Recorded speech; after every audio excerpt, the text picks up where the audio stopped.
Hi everyone, today I am here to speak about international relations. So if we go to the formalization of international relations, so it dates back in 1918 as the Second World War ended. Before First World War, what was there? There was a huge chaos. Colonial systems were there. The powerful countries used to colonize the powerless countries. Simply, Britishers, France, Dutch, Denmark. I mean, these countries colonized a lot of African countries and Asian countries. And till that time, what countries simply were doing, they were making their secret relationships. Those were not open relationships. But as the World War first, as you all are aware of, the First World War was fought between two groups, simply, Axis groups and Alliance groups.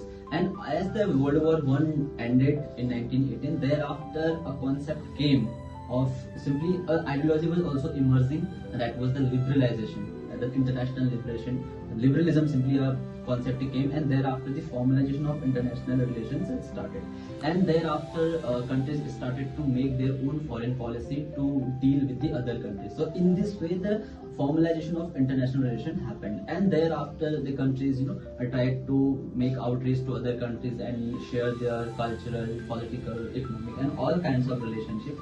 And in today's time, international relations at its apex level. And why countries do simply such things? To make deals with other countries, to get some interest and some to get support and to make alliances simply.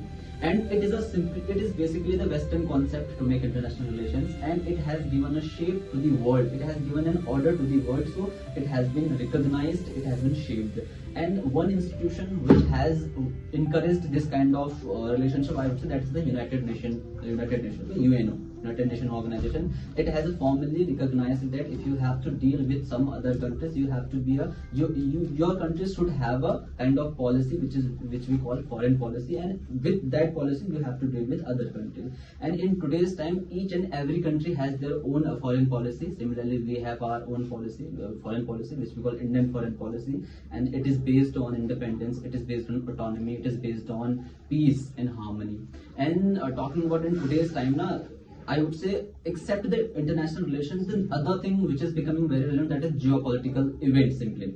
I think the international relations are being, sometimes the international relation goes higher and sometimes relations go down just because of the geopolitical events which are taking place. For example, if the USA want to tilt itself towards the Pakistan, so definitely our policy with USA will get back. I mean, some kind of, I would say, strain will be there among the relations. So you have to think about your interest. Where your interest lies, thereafter as per your interest, you pursue your foreign policy. And in today's time, as we all are witnessing how world is going on, the power, might is right. This concept is being encouraged by the powerful countries. Recently, you all have seen that Venezuela has been attacked by USA. It is against the international law simply. It is against the international relation. Attacking some country, some sovereign country, and capturing its president and taking him from that country, that is illegal. But USA has done it, and few countries are there who have condemned their action, but there are so many countries who have kept themselves silent, including India. Okay, so I would say in today's time, what we need, definitely we have to consider, we have to acknowledge the international relations, we have to acknowledge the international laws which are there, because we will be in a shape, the order will be run and maintained in a, I would say, in an ordered manner only when rules and regulations will be followed. If simply today USA has denied to follow the rules, tomorrow it might happen that China does not follow any rules and it captures Taiwan or it attacks Japan.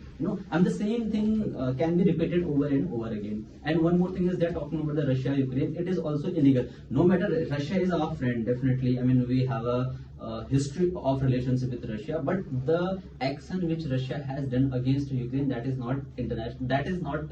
That is totally against of the international law simply.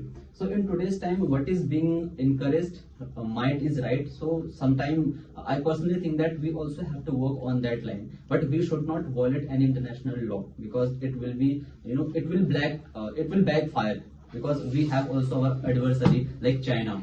China is very, I would say, dominant power right now as compared to India, and the border clashes, the border extremism, simply the border problem which we have with China, it is rooted simply, and it might happen that in the coming time China may attack India or China may simply provoke India. So that will be against of the international law. Simply, so this is all about international relations.